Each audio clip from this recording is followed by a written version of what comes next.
All right, welcome back, Feisties. After our holiday break, you're probably still on holiday. Everyone is, except Joanne Murphy is here with me. Hi, Joanne. Hi, Kelly. We used to know each other ages ago.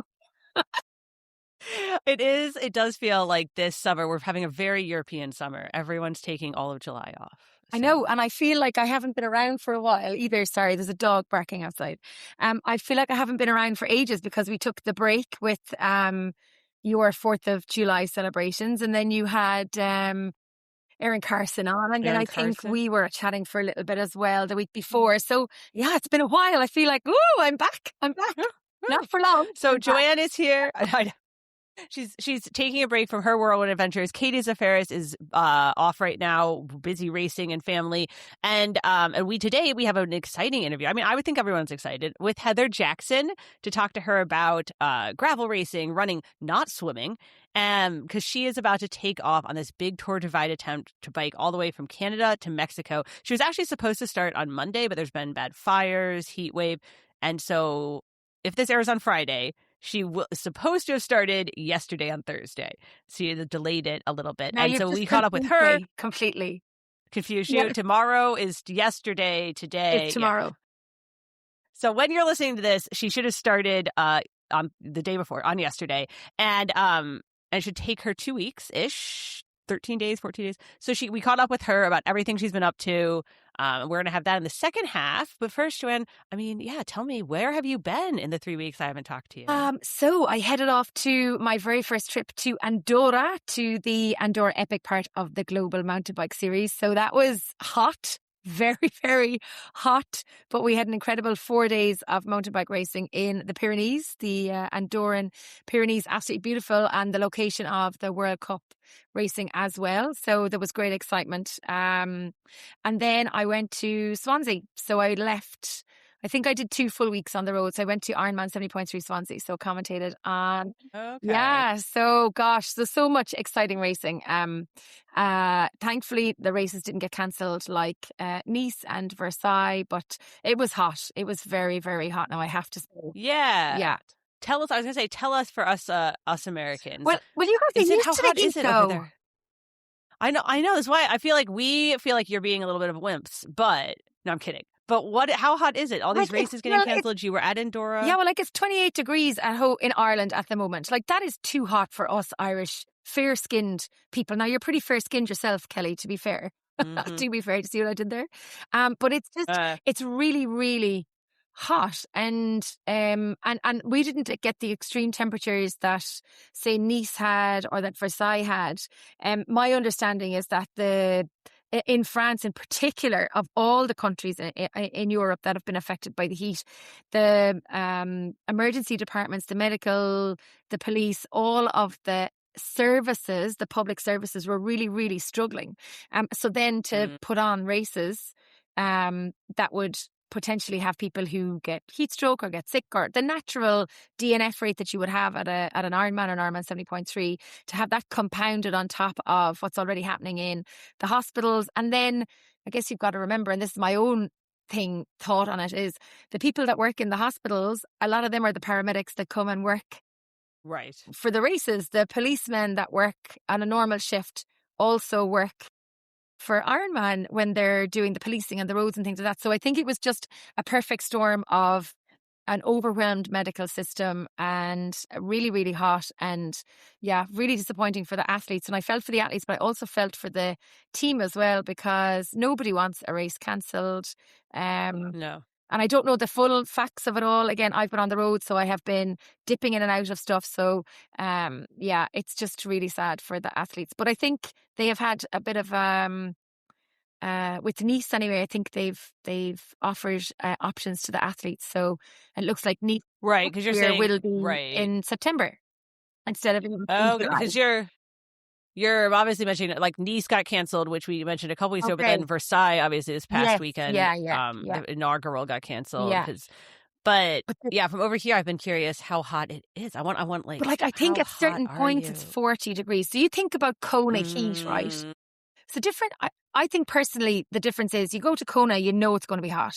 People heat prep for Kona. They're cycling on their bikes in the bathroom with the windows closed to just get that sense of that heat, the humidity, everything. So you're expected, you're training for it, you've thought everything through about your sweat factors for your nutrition, everything. But like I couldn't even run outside now if I wanted to at 28 degrees. Like, it's just so hot. And there's no air. Like, that was the one thing as well in Andorra. Even though we were in the Pyrenees and we were at elevation, it was hot. And you went higher up. The starts are always higher than the finish. And it was a little bit cooler in the morning, but it wasn't that much cooler. It was still 20 degrees at 7 o'clock in the morning, but you had a colder breeze. As soon as the sun hit, oh my gosh. And like, I drank, even for example, on Sunday in Swansea, and not to be too graphic about it, but I drank so much water, like so much water. And I was taking precision electrolytes, right? So I started work I think I got up at 5 o'clock. I was on the mic at 6:30. So we were on site about 6:15. And I finished work at 8 o'clock on Sunday night. So that's the whole day. Drank loads of water. I ate plenty. And I drank a can of Coke. I had an iced tea. I had a few ice lollies, like just things to just keep hydrated. I think I peed twice all day. Oh, because the dehydration? Yeah, but like I didn't feel dehydrated, but you're in, so I'm only standing around now. Obviously I'm dancing around and mooching and thinking and working. But you think about what the athletes are putting themselves through, and they're fueling, okay, every aid station and they have a nutrition strategy or whatever. But like, even for me, that was a tough day in terms of the heat and trying to manage myself. And I'm just announcing.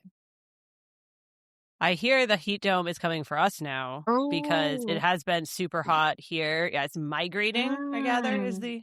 Yeah, I don't know. That's the official term, yeah. Anyway, Mother Nature it's like the sea and the water. Mother Nature is always in charge. And no matter your best laid plans, you know, the weather can play havoc. I mean, at the Zugspitze in Germany, the Zugspitze Ultra Trail, we had thunderstorms. So we had to shorten the 160k to 100k. We had to change other distances, change start times. Like, everything happens on such a fluid basis in the moment because of the weather. Right. And like we were mentioning, Heather, she delayed her start because of fires and smoke, which is just... Yeah, and look at the Tour de France. The Tour de France has asked for spectators not to be on the route. They weren't allowing spectators on the finish line at a couple of the stages, because of the fires and because of the heat. And yeah, I guess they just don't want to risk the safety of everyone involved in general. So so let's see what happens. But yeah, I had a great time. I'm home. Good. I'm home for 2 weeks, and then I'm heading off again. Some of your listeners will be very excited to hear where I'm heading.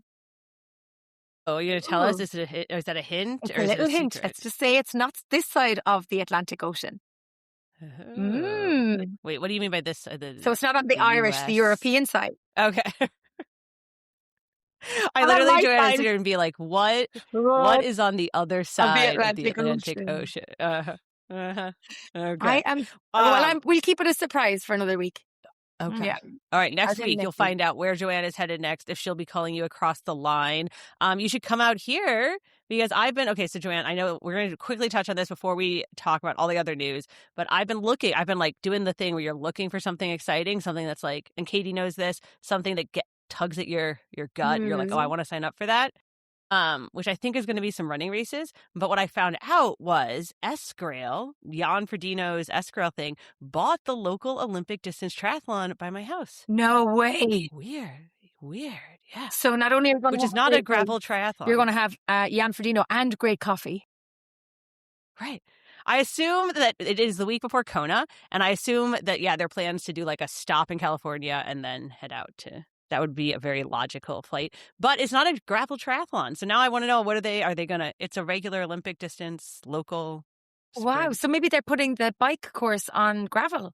Are they? Yeah, maybe they're going to do something. So I'm very curious what they're going to do. It's where I run every single week. So that's very cool. I feel like they did try to bring this race over a while ago, wasn't it? To Arizona a couple of years ago. I remember... To South, they were going to do something in Southern California, and I put my name on the let me know when it happens list, and then it never happened. But again, I was like searching around, when you start getting served Instagram ads, and then apparently they bought it. So are you telling me that you might go to Kona a little bit later this year then, so that you can check out the new Escrail triathlon in California? Esquirrel Marin guys, come on over. It'll be great. I know, except that I'll have to be in Kona that weekend. I did look at the dates and I know. thought, oh my gosh, it could so work out, but it won't. Sadly. Yeah. And not unless you're Jan Frodeno. So. No. Well, that's a very smart move, isn't it? That's the right hand talking to the left hand. And you know, actually, have you seen his Instagram posts where he has like good Jan and bad Jan? Have you seen those posts where he's like, he's two characters in his Instagram post, and he's like the guy that wants to overtrain and the guy that's just like, hey, just want to have some fun. He's actually, yeah, it's quite fun. He's quite good. I think we all identify with that. Yeah, we do. Yeah. All right, we are going to take a quick break, and then we're going to come back and we're going to talk about everything we missed in the last 2 weeks. Feisties, if you're not sure which supplements to take, I get it. The space can be confusing. But there are actually a few supplements that have a lot of research and support to back up their use and benefits. And one of those is creatine. That's why you've probably been hearing a lot about creatine lately, because the benefits are real. Creatine supplementation can support muscle recovery and lean muscle growth, and even improve brain health and cognitive performance. But it's also made the category very crowded. How do you know which one to take? That's where Momentus's signature spec creatine comes in. It sets a new standard for creatine purity, manufactured in a pharmaceutical facility and going through a 6-stage testing process with multiple independent agencies, ensures that you're getting the highest quality creatine. And then the ultrafine powder mixes effortlessly with no clumping, so you can drink it after workouts or before bed, whatever you need to help you do what you already do, but better. You can try Momentus Signature Spec Creatine for 35% off your first order with the code FEISTYTRY. That's FEISTY TRY, TRI, at livemomentus.com.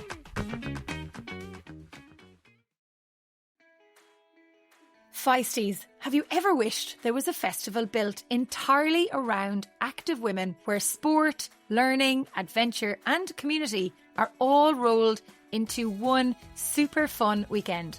If so, we have the perfect event for you. Feisty Fest is happening from September 18th to 20th in Pennsylvania. Fancy trying something new? Maybe give track cycling or pickleball a go. Do you love what you're already doing? Why not join the group runs, bike rides, swimming sessions, mountain biking, or strength workouts? You choose what you want to do and build your own perfect workout weekend in great company. Hear from expert coaches, athletes, and specialists sharing insights specifically for female athletes, helping you to train smarter, perform better, and stay healthy for the long haul. Whether you're chasing a new goal, making a comeback, or simply want to spend time with women who understand your passion for sport, you'll find your people at Feisty Fest. And who knows, your next training buddy, race partner, or feisty bestie could be waiting there for you. Head to feisty.co to grab your ticket today. The link is in the show notes. Feisty Fest. Move, learn, connect. Your weekend adventure starts here.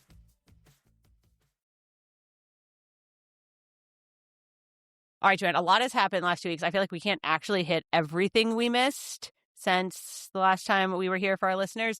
But do you want to touch on Challenge Roth? Mm-hmm. Did you watch it? Did you watch parts of it? It seemed very... Where was I when Challenge exciting. Roth was on? That's the question I can... Probably in Andorra, yeah. Yes, I was in Andorra. I didn't watch the broadcast, but I did see some of the highlights, and I did see Sam Laidlow absolutely fly to the finish line. That was crazy. And then Alana Siffert. Wow. What a race. What a result.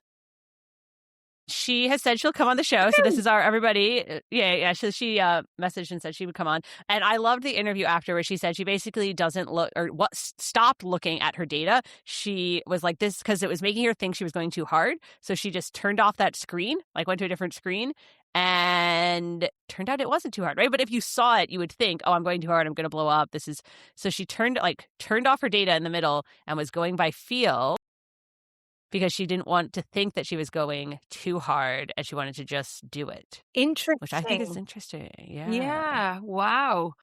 That's like running naked, isn't it? Without having your data. Well, I think I will say, I think the pros. So I've heard age groupers and pros say this, and pros. And then the next thing she said was that she trains all the time by feel, but then after she'll study the data to make sure she knows what that feel was. So I think the pros, like even by feel, they could be within 5 watts, right? Like they know because they've done so many, right? Like they've done so many reps. Whereas sometimes I feel age groupers, and I do this too, are like, well, this feels hard.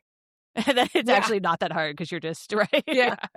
Yeah, but that's interesting. Like she had a phenomenal race. She really, really did. Yeah. And then to see Lucy on that start line as well was really good as well. I think it was lovely how they embraced Lucy's I was going to say wish, but it's not wish, her enthusiasm to race at Roth again. And then what a tri-suit. What a run suit. Talk to me about it. Right. So she had a normal suit on. If you haven't looked, you have to go and look. She had a normal suit on that we've seen before on the bike. And then she must have done a full change in T2 because she came out in like an old school 80s kind of bikini to run, which, Joanne, the last time I did Roth, it was there was no place to change. It was one massive tent. So maybe it's different for the pros. Well, you know what, an Ironman, she did a full change. Because you're not allowed, it's against the rules, isn't it, to do a full change? Nude, so there must have been nude changing within the changing tent somewhere. Oh, in Germany, I saw too many nude people at Roth because it's all like one massive. I wonder. So anyway, but I'm sure they gave her a separate spot because obviously you don't want that to be on broadcast. Yeah, but I also wonder, do you think is she going to wear that for Kona? I don't know. Maybe she was testing it out. And did you notice as well that she actually had these things on her legs that were running down her legs? They looked like they were like KT tape, but I think they were something about aerodynamics. Yeah, it's a new thing. It's like the next new thing that all the pros are into. It is sort of like KT tape, but it's supposed to be aerodynamic. And I don't know. I mean, I'm always sort of up and down on all the hot new things. The hot new thing in the tour right now is these lactate gels that you literally are consuming lactate, which is the next big thing. So, it's hard to keep up. Yeah. Anyway, when I saw Lucy, I thought, wow, she looked amazing.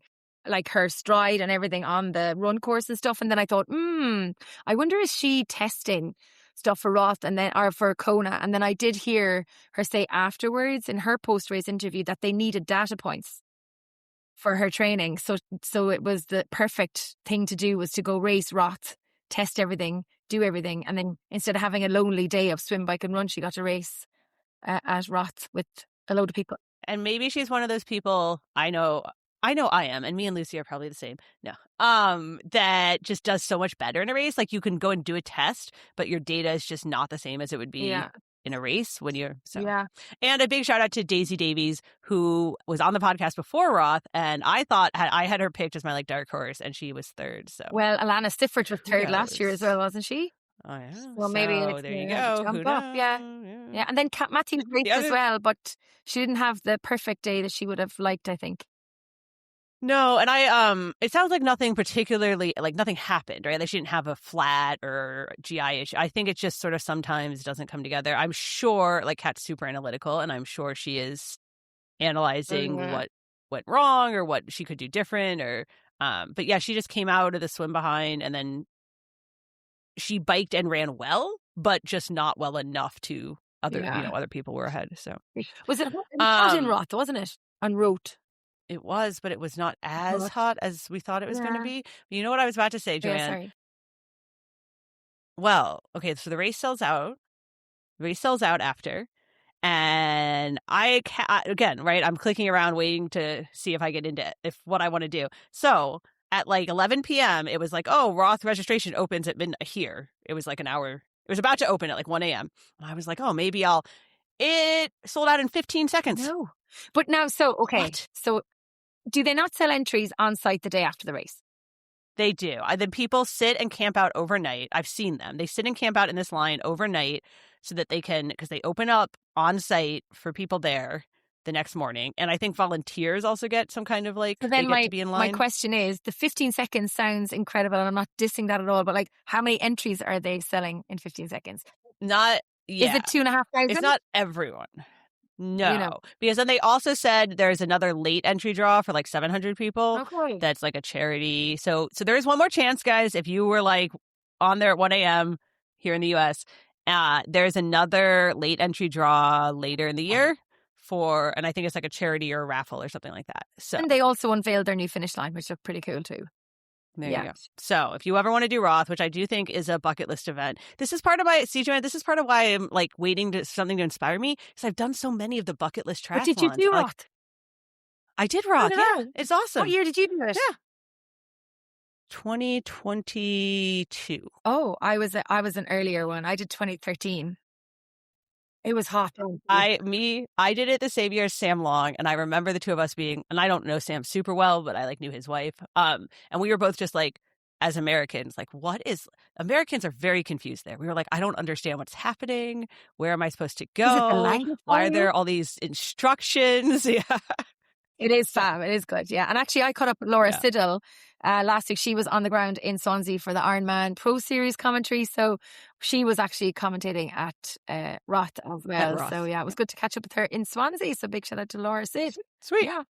Which is our other race that was this past weekend, the latest Pro Series race. Big shout out to Lizzie Rayner, who has been also on the podcast. See, maybe it's a thing. You come on the podcast and then you have a big breakout race. Yeah. Yeah. Some interesting facts, Kelly, that your listeners may not know, or that our listeners may not know, but that Lizzie Rayner made her pro debut in Swansea in 2022. This was the 5th, and she's raced every single race since. She's been on the podium. She was 2nd. She was 5th. She's been off the podium. This was her 5th time racing it, and she was wearing bib number 5, and she won the race. Yeah. What a close race. Oh my gosh. It was so amazing to watch. Such an amazing race for the women. There was it was such a strong field now. Solveig and Marjolaine pulled out. Solveig earlier in the week and Marjolaine on, I think, the Friday. So then the field really was wide open. For like across the board, but it was amazing to watch so many British women fight for that title on home soil, and to see Lizzie win her first Pro Series, because she's won Ironman 70.3 Portugal back to back, so she's 2-time champion there. But the race was so close in the end. Like on the run course, I think, and Sophie Pierre was, I don't know, was she 40 seconds behind Lizzie? Like, she ran herself into that second place. And then Marta Wagovnik from Poland, blistering run again to run herself into 3rd place. Now, Indy Lee had a crash on the bike. Yeah, I think it was on I saw it on the live show about, I'm going to say somewhere in the 10K before the finish of the bike course. She just took a turn, hit a curb a little bit too hard. I don't think she realised it was there or whatever, and she just took a knock, and then Lizzie overtook her on the way into T2. But Indy finished. So she's okay. Well, that's good. Yeah, she did. Yeah, she did. But the other talk of the weekend actually was Nikki Bartlett, because she crashed out in Jönköping at the European Championship. She had crashed. A thunderstorm came down, or rainstorm came down, and she crashed. But she finished in 5th place. So she was delighted, because that was a quick turnaround from a DNF the week before in Sweden to get her bike fixed, get race ready, get your mindset going again, and stuff. So no, it was such a great race. But the vibe, oh my gosh. Like, we had 2.5. I've never done Swansea. Oh, it's 5 years old, 2,500-ish age groupers, and the whole of the city. Like, Wales is known for the spectator support. Ironman Wales is one of the best races in the world. I'm not biased, but it is one of the best races in the world. In fact, it's a hard fought battle between Ironman Sweden and Ironman Wales, in my opinion, of the ones I've worked at. But the Welsh support and the crowd is incredible. And it was the same in Swansea. The finish line was full until the last athletes crossed the line. Like, full. Like, it was amazing. Yeah, so good. You mentioned Anne-Sophie Pierre, and I want to say something. So she also raced Jönköping the weekend before. But here's what's crazy. She was supposed to race Nice 70.3, and when it got canceled and it had the last 70.3 world spots for this fall, they moved that one world spot to Jönköping for women who had been signed up for Nice, could then go to. So she went to Jönköping, got the very last world spot for this fall, and then raced Swansea a week later and got her world spot for next year too. Yeah, and which is kind of I'd never actually hilarious. Met her before, but she's fabulous. Oh my gosh. And like, her run, she crossed the finish line like she could have kept running. And it was a bit like, if it had been any longer, I wonder, would Lizzie have run out of tar? You know, that kind of way. Like, would there have been a change? But Lizzie was just, she was on fire. Like she just wanted it so badly. You could see it. And we were willing her to the finish line. I mean, it was just amazing to watch. Yeah, it was cool. Anyway, that's our National going through Swansea. And then the boys race, actually, sorry, just to mention that, Harry Palmer took the tape for the third time in a row. So he's a 3-time Ironman 70.3 Swansea champion, which is a rare occurrence that anyone would win a race, 3 times in a row like that. So yeah, it was great. He had a great race himself, Kieran Linders, and I'm trying to think, Belgium, Joran Dreisen was third. Yeah. I actually didn't watch that much Swansea this past weekend. I know, terrible, because WTCS Hamburg was also this weekend, and that is a huge one on the WTCS circuit, because it was the WTCS race, it was the Mixed Relay World Championships, which was also the first spot you could lock down for LA, and it was a big Para-Series race, which is one of the first times they've had a Para-Series in Hamburg, so it's just like a mega race. So I was like more focused. Okay, so give us the race report. Okay. Right. Well, the French are unbeatable right now, I feel like, is the summary. They won the French won the mixed relay world title, but more importantly, like, won their spot to LA. It came down to a sprint, as it always does. I feel so bad. I feel bad. I don't know. Maybe this is like me projecting, but it's 4 people, right? And each person's bit is only like 15 to 20 minutes. And so if you like take 10 seconds too long in transition, like, that could be it, And that's so much stress, I feel like. It's insane. I know. Yeah. Yeah. But like, it's the same so thing. I think that's like what happened to the US. Like, they didn't one of their transitions was like a little bit too slow or whatever. But that's like, that's brutal. Yeah. Or even if like you don't dismount the bike properly, like if your shoe gets stuck on the ground and it just makes you slower running in, like, those seconds are so vital. But it was an exciting race. Yeah. It was a very good race. Obviously, mixed relay is, exciting. It's been in the Olympics now twice. Did you know in LA they're actually going to have para mixed relay for the first time? That's cross your fingers, that's the plan, which is like super interesting too, because you mix up categories. So they've been testing that out. But yeah, so Hamburg, they had mixed relay. The French won. They locked on their spot. The French also won the women's race. Leonie Perriot. I feel like it's been like a different French athlete like all the time winning. I feel like they just... Cassandra wasn't there, like Emma Lombardi one year. Cassandra was doing the Diamond League meet in Monaco, where she set another French national record in the 3,000. So you're just like, the French are getting unbeatable. Yeah, but how does that work for the Olympic mixed relay team now? So France have secured their spot. So they've secured the place, but the athletes haven't secured their place on the team. No. So, okay. This week... Are you ready for Kelly's super short explanation of Olympic qualification? Because this week was 2 years exactly till LA. And so I actually wrote a big thing for USA Triathlon, kind of looking at who could make it and how it works. And so the thing right now is that every country is trying to earn a certain number of spots for their country. If you earn a mixed relay spot, you automatically get the 2 men and 2 women. The US, because we're hosts, automatically get a mixed relay spot. So we get 2 men, 2 women. What all the big countries that like have a lot of people, Britain, France, the US, Australia, are trying to do right now is earn the 3 men and 3 women spots.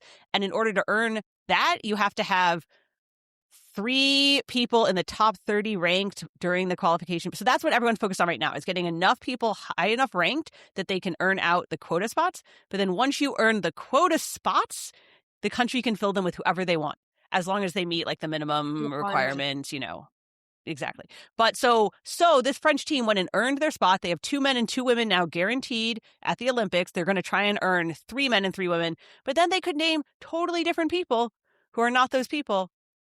Obviously it's not usually totally different, but you know what I'm saying. But there could be like one person who maybe has a couple of bad races and they get dropped.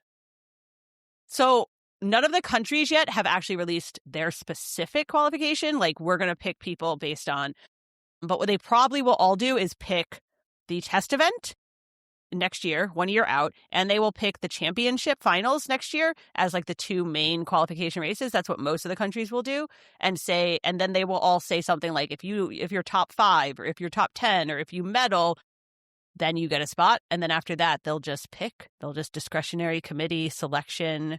It's crazy to think that they're 4 years of their work.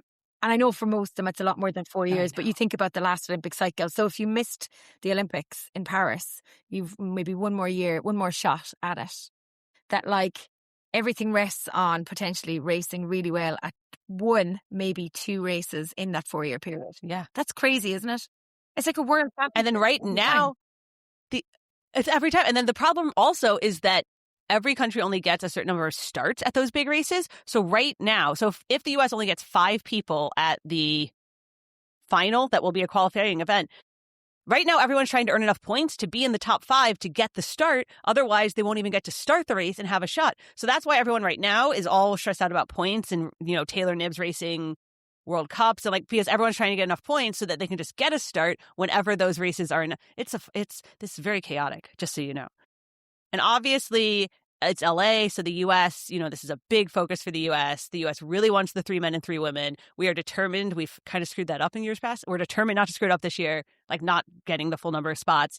And I will tell you, the women's obviously has a number of women you've heard of before. You have Taylor Spivey, you have Kirsten Casper, you have Taylor Knibb, you have Gwen Jorgensen, and then there's some up-and-comers. The men's side, besides Morgan, it's pretty wide open of people who have not been to an Olympics before. You have Morgan and Seth Ryder, of course, and some other. Obviously, everyone's been, obviously these people spent their lives doing this. I am not minimizing that, but there's a lot of young men who could burst through here for the U.S. Yeah, I know. Yeah, it's going to be very exciting for us to watch. So anyway. Very stressful for the athletes taking part. Very stressful for the athletes. And being out here in California, being the 2 years out, it's been a big deal this week. So I also want to say, if you think that's complicated, para-qualification is even crazier because there's only 8 to 10 spots in every category. So it's you just have to win. That's what Grace Norman told me one time. She was like, you just have to win everything. And I was like, well, there you go. So wow. I feel like we need Katie Zafiris to do an in-depth Olympic qualification thing with us. Maybe we need to have the Olympic corner every week in the Feisty podcast now to keep us updated. There you go. Yeah. And she could just update us on who's in, who's out, who's potential, who's not. Yeah, maybe. Just give us some. Grace Norman also said she would come. I was going to say, Grace also said she would come on the podcast after she got done racing. She just won another race. She is undefeated since November 2021. Crazy. So I know, it's insane. So now that she's back in the U.S., she said, so we'll get her on too to explain it. Amazing. So. Yeah. All right. That's all the news that happened last 2 weeks. Coming up this weekend, Joanne, Lake Placid. The big news is, of course, Paula Findlay's making her Ironman debut. I love how a month ago you were skeptical when I said this. You thought I was making it up, but she is officially now. I know. There. Yeah, it's amazing. What is she? She's a multiple Ironman North American 70.3 champion and now heading to Lake Placid, which is such an iconic race as well. Wow. Mm-hmm. I actually can't wait to watch the live coverage of that. I think it's going to be really weird time for me though, but I have a charity swim here in Galway, so I'll have one eye. If it's the wrong time, it's not at the same time, I'll have one eye on. Oh no, it's on Sunday. The race is Sunday, isn't it? Yes. Yeah, so no, it's okay. Yes. I can commit to Lake Placid. You can commit. Actually, Paul Kelly and DJ Dane Lee are over there working that race this weekend. So. Good. Yeah, it has a pretty good Lisa Purder, Marta Sanchez, Chelsea Sodaro needs her validation for Kona. She had surgery obviously earlier in the year, she's talked about. So this is her first Ironman of the year, yes. So she needs to stamp that. I double checked that she still is in the 5-year period, so she just needs to validate. And then Paula is looking for a spot. She's been very clear about she wants to race Kona, so it'll be interesting. And then there's a whole bunch of American women who are doing their first ever pro race, which is also cool. Yeah, I think it's going to be epic. So. Absolutely epic. And then you on the men's side, then you have Matthew Marquardt, Trevor Foley, Martin Van Riel is there, Christian Hogenhaug, Rudy Ben Canute, Frederick Funk is in there now as well. So it's just going to be a mad race. It's going to be so fast. That's interesting. Tell me, the weather in Lake Placid, by comparison to what the weather we've had over here, is Lake Placid cool? Is it warm? That's an interesting question. They certainly were having a heat wave on the East Coast earlier this week. I think it has now moved west some towards us.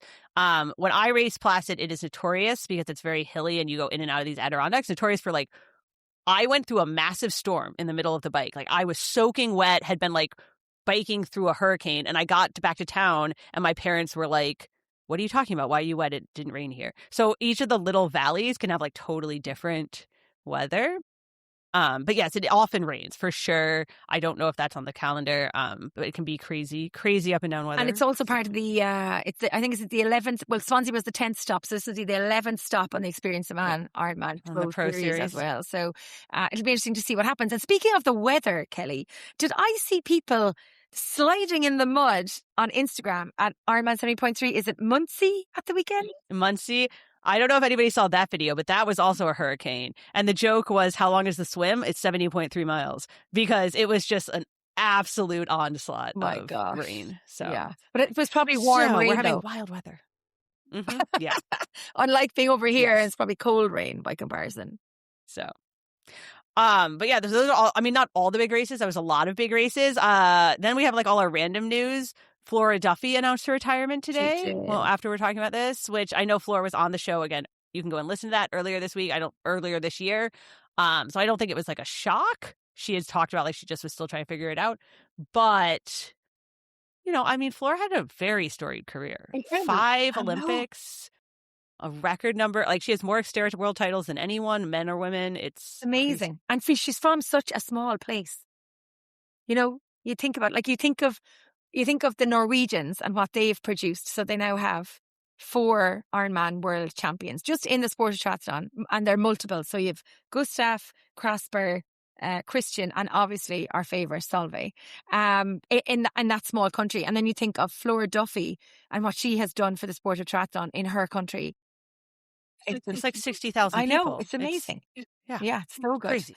The other news we have is that Lisa Norden had a baby with the Calais Freemountain. Yeah. So see, and she also said she would come on the podcast, but now I think it might be delayed. Yeah. Well, maybe we might have to have her with the baby on the podcast. That'd be kind of cute too. Right. Yeah. So she had a baby, and then we've had some retirements as well. Kelly, did you notice that? Like, aside from Flora, there were 2 other major ones over here. Did you see that? Patrick Lang said that he's going to do one more Kona and one more Roth. So I guess he's going to retire middle of next year. And Joe Skipper announced his retirement, which obviously Joe is just always entertaining, always a character. Multiple Ironman champion. You know, he won Ironman UK, he's won Ironman New Zealand, he's won, and didn't he win Texas and Placid? And like, he had a phenomenal career. So yeah, sad to see Joe leave the sport as a pro, but I'm sure he won't be going too far away from the sport in general.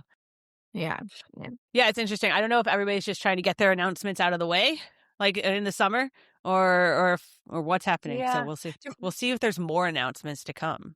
Yeah, and then the other one I wanted to mention was Danielle Lewis. You know, right. Well, when we're talking about Placid, yeah. So Danielle pulled out, and maybe this is a good place to kind of wrap up. But yeah, so Danielle pulled out of Placid and a bunch of other races coming up, kind of saying that she's dealing with REDS, relative energy deficiency in sport. And so she has to kind of regroup. And I like, do I need to explain REDS? I don't know. I was about to launch into, like, for people who don't know. So what happens is when the energy you're putting out with training and life and kind of all the other things you're doing and stress is more than the energy you're bringing in, you create like a mismatch, a deficit, which obviously can be like slightly problematic in a short term. But if you're at a deficit like one day, it's not huge. But if you're at a deficit for a lot, like over and over and over again, it starts to cause illness and gut issues and bone stress injuries and massive mood swings and hormonal issues. Like, it causes all kinds of issues. And I think Danielle is interesting because she said this, but a really big cyclist, Chloe Dygert, came out a couple weeks ago and said she also is dealing with REDS. And I think more and more athletes, especially female athletes, are realizing that you don't have to have like an eating disorder. You don't have to be trying to lose weight to end up being in an energy deficit. You could just be training a lot and not meeting your needs. It could be just the way your metabolism works as well. Because I think what I saw on Danielle's post was like she was eating food, she just wasn't getting enough of it. Like, she wasn't not eating. But she had some kind of she had a virus or a liver. Was it a liver thing after? Was it Placid last year? Because she had some kind of like infection coming out of some race and messed her up. But it's definitely worth taking a look at her on Instagram and getting a proper understanding of her situation for sure. Yeah, she's talked about it a bunch. And then obviously we have a bunch of resources about REDS. I feel like, which is why I'm always like, have we talked about this too much? But it is very, very common. This is what we always see. You gotta eat your burgers, Joanne. Like we talk on, and make sure you're getting all your calories vitamins and maybe like proper homemade burgers now, not the ones maybe that's pick up somewhere, a bit nasty. Although I do like an In-N-Out burger off the secret menu. Oh yeah. Off the secret menu. Okay. The menu that's not available to the, you just ask for I think, is it a double? It's been so long since I've had an In-N-Out burger. I think it's like 2023 since I've had an In-N-Out burger. There you go. Yeah. Super Duper is actually better than In-N-Out, but that's a whole separate Maybe we one, can, just maybe so you can write an article on it. Talk about Alyssa Godesky, who I feel like a lot of listeners used to call Ironman training Hot Pocket season, as in like you just got to be getting in so many calories, so like you're tired, you finish a ride, you just need. She would call it Hot Pocket season. I will also tell you though that after Ironman Coeur d'Alene, which was super, super hot, it was like 108 degrees, and we were both wrecked. We sent my husband to pick up Taco Bell for us, and Alyssa asked him to get something that was so high in sodium. It had a warning on the menu, and he had to like secret order it like you just did for In-N-Out. So, what were they? So I'm not saying she has good advice. Yeah, but what were they doing having something that had so much sodium on it that it had to have a warning on it? It was like she had to, it was special. There's a drink you can get at Panera too that has a special warning. That's more about caffeine. I've had it. I thought I was going to die. Don't order it. So there's like special, see, this is America, Joanne. That is true. That is true. Okay. Well. All right. Well, that is all the news for the week. I feel like we should wrap up there, and we will hear from Heather after this break, all about what she's been up to since she retired from pro triathlon. I think she thought she was retiring, and then it turned out that she was going to be a pro ultra runner, pro gravel cyclist, that she has a whole second career here.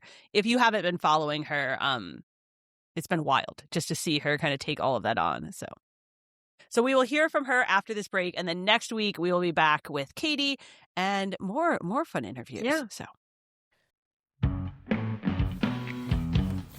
Orca has been a longtime partner of Feisty Triathlon, and we're always excited to see them constantly innovating to create the best wetsuits on the market. I have swam in many wetsuits over the years, and my Orca wetsuit is by far my favorite. I especially love the V-Fit technology that's included in all of Orca's women's wetsuits. Their wetsuits are specifically designed for the female body, and you'll notice the difference in fit, performance, and comfort when you try it out for yourself. Orca wetsuits are divided into 2 categories, and within each category, there are 3 different suits with different characteristics and buoyancy levels. So whether you're looking for maximum buoyancy or maximum shoulder mobility, or a mix of the two, Orca has a suit for you. And there's a couple different options depending on your budget.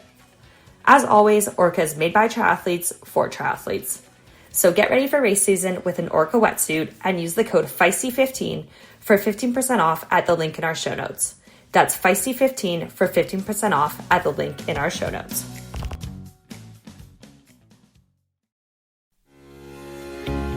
triathletes, we love our gear. But if you're like me, you don't want to spend that much time trying to make your gear work. You just want it to be there when you're ready to train. That's what I love about my Wahoo Element Roam. It's a bike computer that just syncs with my phone, and my rides are automatically there. I can upload routes, and it gives me directions, telling me when a turn is coming up, but without overwhelming maps and alerts. Perfect for long summer bike rides. You can set it to show however many data fields you want, go nuts, or keep it simple, and you can have different screens for different profiles if you want maps, upcoming segments, lap splits. Wahoo also has 3 different levels of bike computer depending on what you're looking for. The Element Bolt is their smallest and lightest bike computer.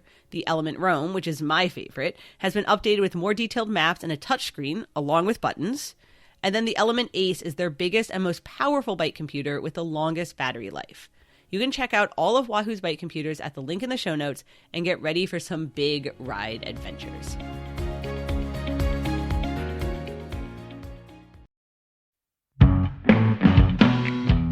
Feisties. If you're like me, you track how many kilometers or miles you run in your running shoes religiously. And as soon as you hit that number, for me it's 500 kilometers, you replace them immediately. And as you probably know, that's for a good reason. It's because most running shoe outsoles start breaking down within a few hundred kilometers, especially if you're logging serious road miles. That's why I'm so excited to tell you about our partner Hedas and their Alma line, which has a cast polyurethane outsole instead of standard rubber. It's roughly double the abrasion resistance of traditional rubber, and it's not just a lab claim. 2 elite runners put over 1,000 kilometers on a single pair each, one hitting 1,600 kilometers and the other 1,900 before wearing through.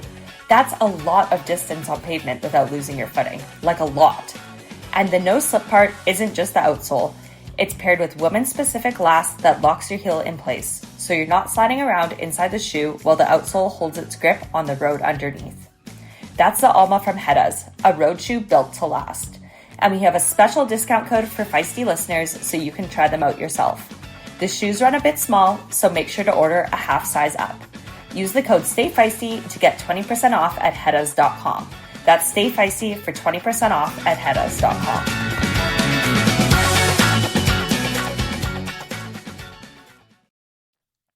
All right, we're welcoming Heather Jackson. I feel like if you don't know Heather, podium finisher at Kona at 70.3 Worlds, now a gravel and ultra runner, gravel cyclist and ultra runner, course record holder at Unbound XL. And I feel like, Heather, I was thinking the last time I saw you, like for real, was after Kona, like 3 years ago, and you're like in the hotel and you're like, I'm done, Kelly. I'm not swimming anymore. Like, I'm out.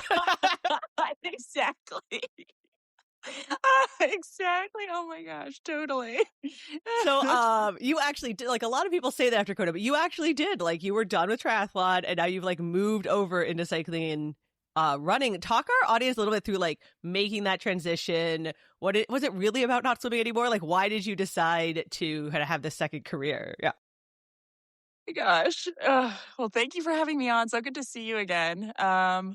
Yeah, that's so funny to think back to that because that literally, I don't know that I would have like stopped. I honestly, after my last Kona, I didn't know that I was fully done I honestly thought I would maybe still do a couple or maybe like keep one in each year or something, kind of try to mesh this kind of all endurance sports together and see if that worked or not.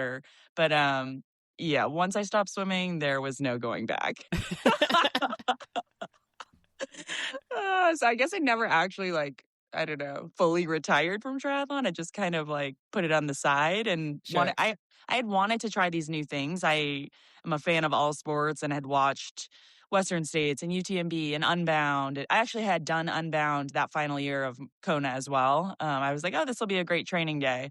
So I just kind of wanted to try the new sports just while I was still, still able to, still competing. And so, triathlon, unfortunately, I've been to a few. I just have Oh not yeah. raced again. So you still are you still following it? You're still like kind of paying attention to triathlon? I still, I kind of do the big ones I do. It's more, I guess we still have some close friends somewhat racing. So Paula Finley, I still train with a ton. Paula and Eric. Eric is now also doing some of the off-road stuff, which is great. So I do some trail running with him.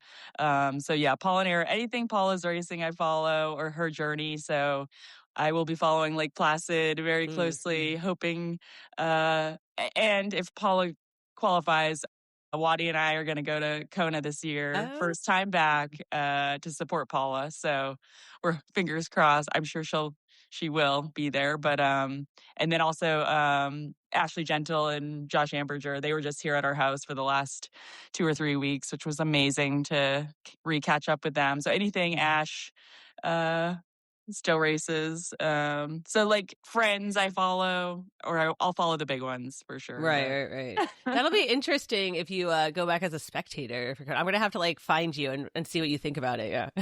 Yeah, totally. I know. I'm curious. I'm like, oh, it should be like super fun not having the pressure. I know I'll have a little bit of FOMO not being out there, but I think it should be super fun. And I love that it's all back together now. So Yeah.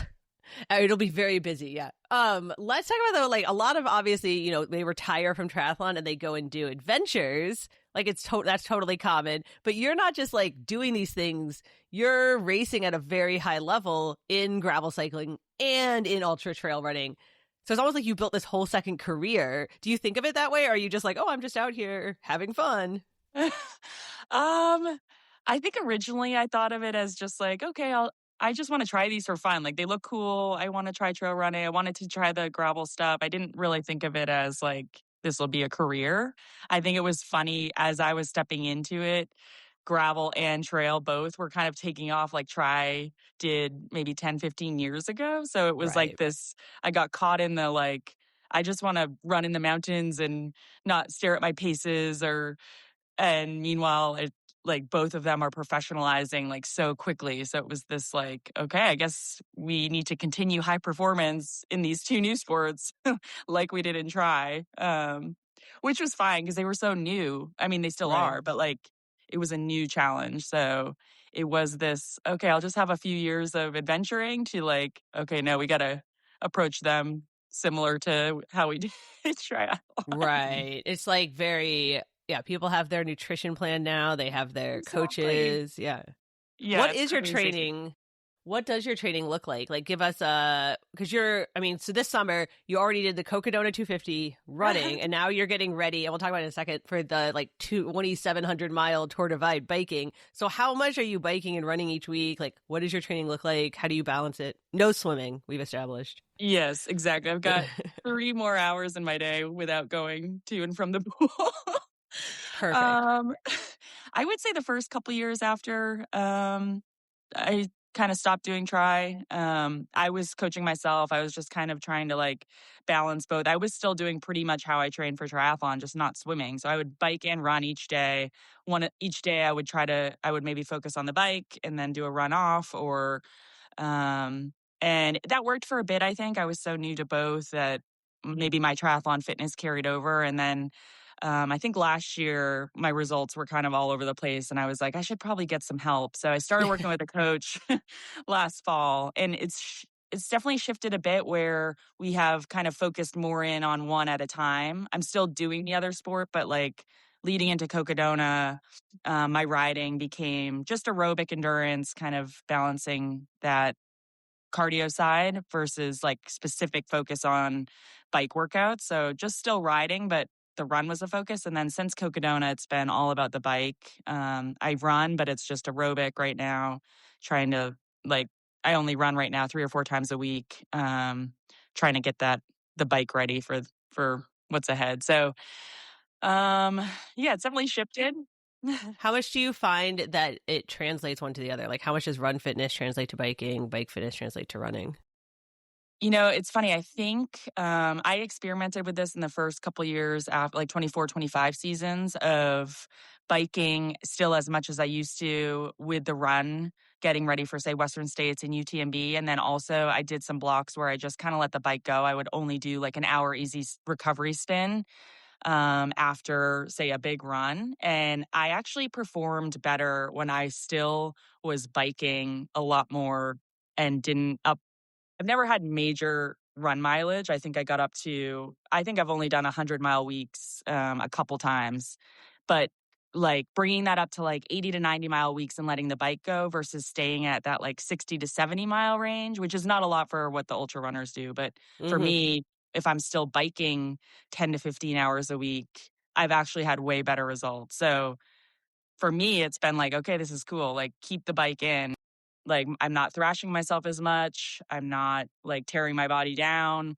I do as well, if not better, in my run races with the biking. So just seeing that off of different training blocks has been great. The running to the biking, yeah, I think it helps overall, just like fitness and like, um, I think mental strength, because I think running's way harder. So like for me, when I need to push in a bike event, I've kind of gained that strength and that practice through pushing and run events. I think that translates over. I don't know that it beyond just overall fitness and maybe like body composition that run helps with. Like, I don't think I haven't seen a direct thing. Like I haven't seen like, okay, As Cupidona much. has prepped me, yeah, for this.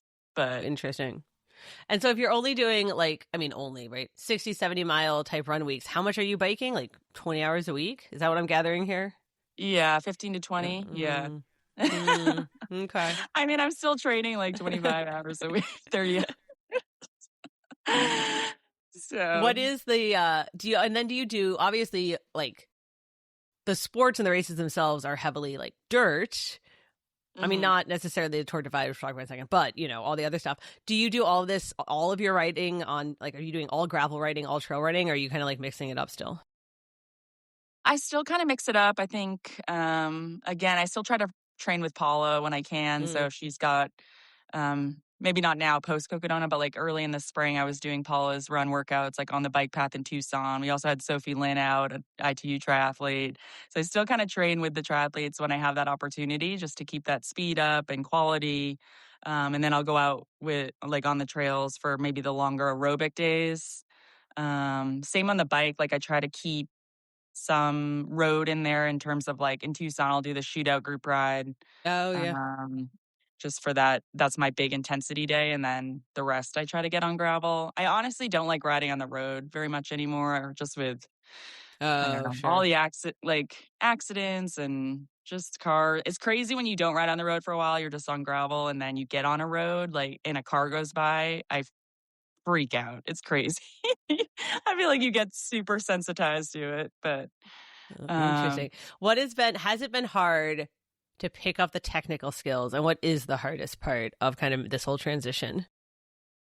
yeah, I think gravel's been okay. I think I used to ride a lot off-road anyways, or like mountain Mm, bike, even in triathlon.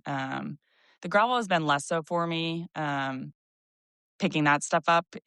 It can be sketchy in some of the big races where it's like dusty and dirty and you can't see and you're trying to like ride in a peloton. That can be a little freaky sometimes, but I would say more the trail running. I just I think I get over my head in terms of like trying to go super hard with all the front girls, and then I'm like on the ground, like tripped and fell and rolled an ankle.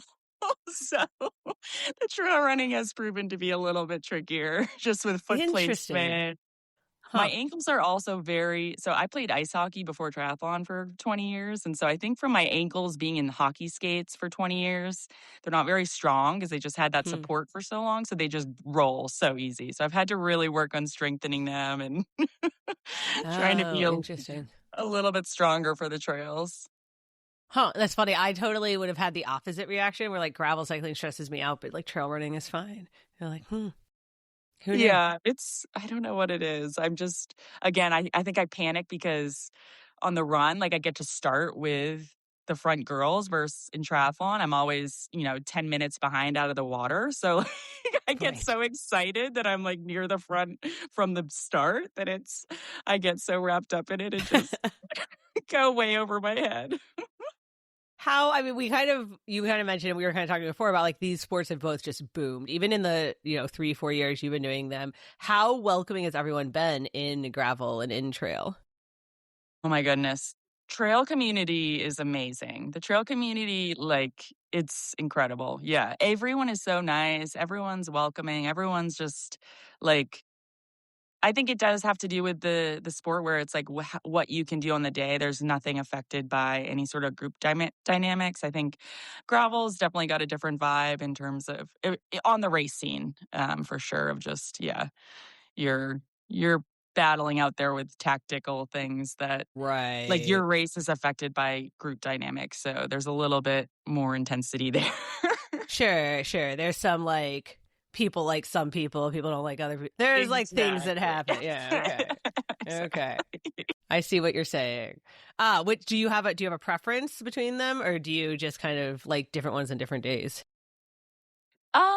I love them both. I love riding and running still. I love the run scene and the community and just like testing myself. It's obviously on me on the day, with a trail race. The gravel racing is I feel like I've done it for the last couple of years, and that's why I've kind of shifted a little bit this year to include some of these other FKT type events where I'm going after a time. It's again back to being on me and what I can do on the bike. So, kind of exploring that this year, which I'm really excited about and has had me motivated all season of like, yeah, maybe less so the intense racing scene where gravel, not that I don't love it at all. I do love the gravel racing scene, but it's definitely shifting quick. Like teams are getting involved, team tactics, teamwork out there of people attacking Right. or pulling groups back or not, or so that's a whole different dynamic that I'm just not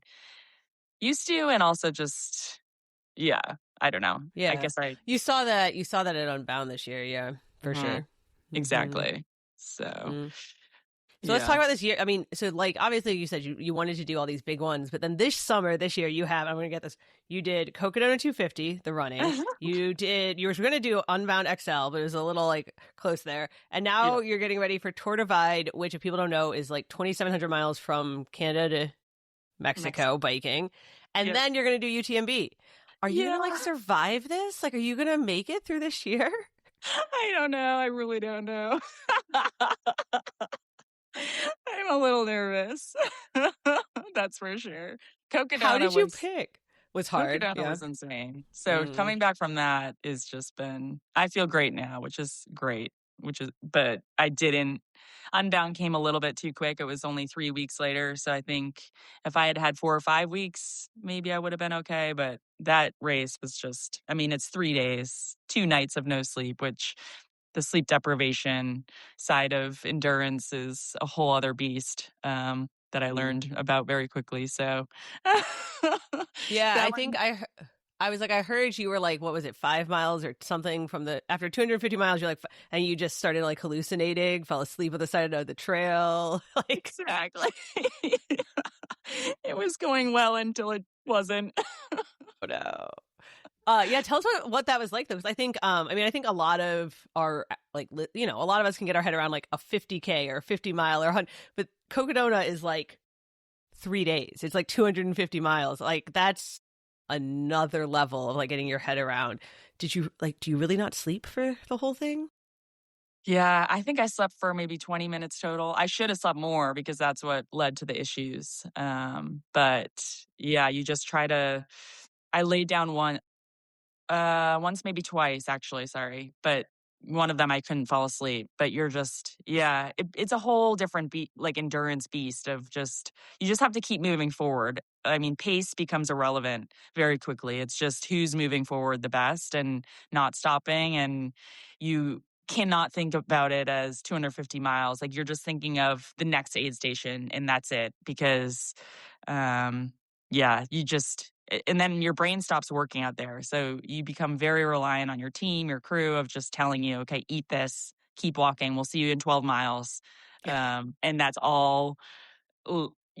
All you can really comprehend is just keep walking, get to my crew, because nothing else is making sense out there. I started not knowing where I was, not realizing I was still in a race. Just, it's crazy. And it's hard to describe unless you've been through it. It's really, really hard to describe to someone exactly what happens when your brain is out of it like that. It's, yeah. That doesn't sound appealing. Are you going to try it again? Like, did this make you want to go back and do it again? I know. So I do have an entry for next year. It was one of those, like, I don't know if I want to do it again. I honestly don't know if I can go back to that place. It was one of those things where I walked away like, oh my gosh, I could have done so much better. And that's that addictive, Right.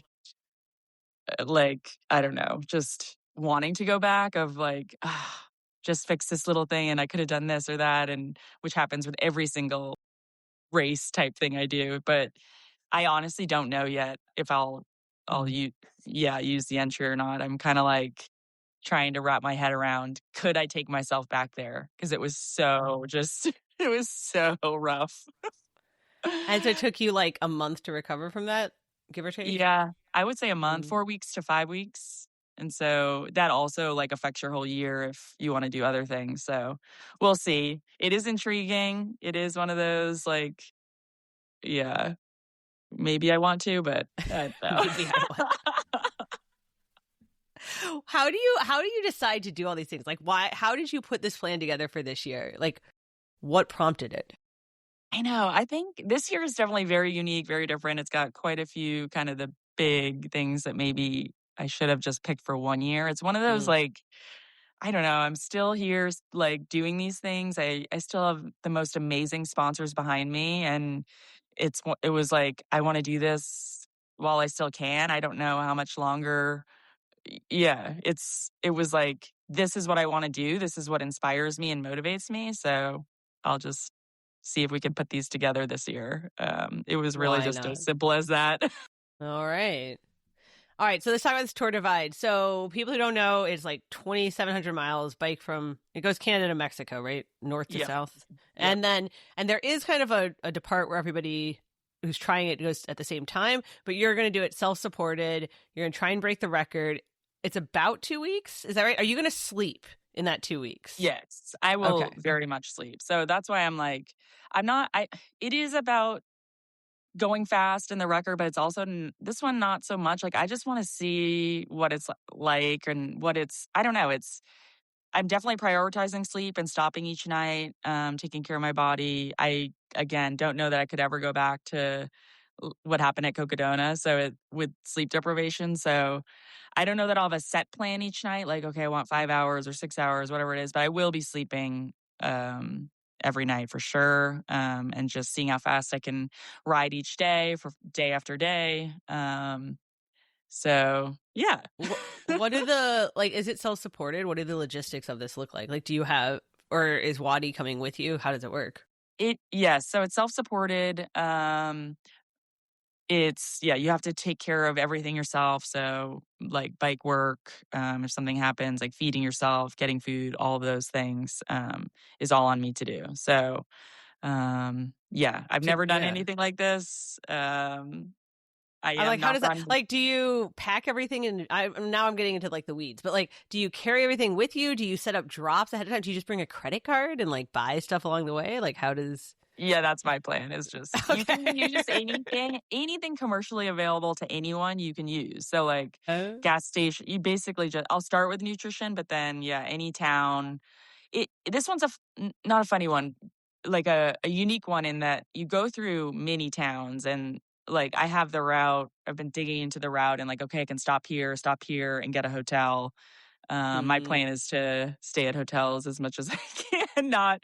I don't sleep well on the ground in a sleeping bag, but I'll have that with me in case something comes up and I like can't make it to another town. But my plan is to get as good a sleep as I can each night. Okay. So yeah, you do stop for food. You do. And what I was going to say is this route is unique in that you have a lot of that available. There are all these races going on now in, say, Europe mostly, or Africa. Like there's a famous one in Morocco, where it is very remote, and that's a whole different thing where you don't have store stops every 5-6 hours. So I feel comfortable with this one, but I feel a little bit more comfortable where you're never that far from the next town. Interesting. I like how I feel like you're going to talk yourself into one of those crazier ones next summer. Just wait.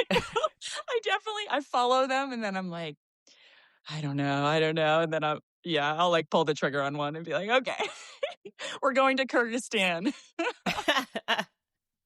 So what are you most nervous about in this? Because it's what, like around 14 days, something like that. Like, what are you most nervous about? And then I know you've talked to some of these, top, like these people the women who do this all the time, the big bike packers. And what advice have they given you? Yeah, I think I mostly have talked with Lael Wilcox in the ultra cycling world. She's, I would say, the best known in the world. She's incredible.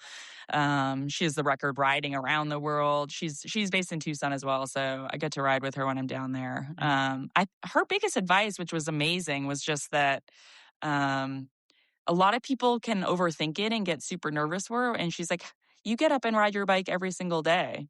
Like, have you ever had any major issues or problems? Or just because I think my biggest fears have been, okay, something happens to the bike that I don't know how to deal with or that I'm unable to fix but she's like, you've ridden your bike for 20 years and has anything catastrophic happened?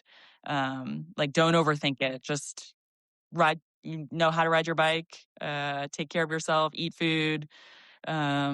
She's told stories where there was one point where she thought there was a store stop and in fact it was closed. So things like that where like you're relying on maybe some water, like food and water, and if the store is like suddenly closed or out of business or something, and then she had to go for like 10 hours without stuff, like things like that will come up that I guess are a little scary, but hopefully doing my homework on that stuff. So her advice was just really cool. Just like, no, just go ride your bike. You love to ride. You get to see.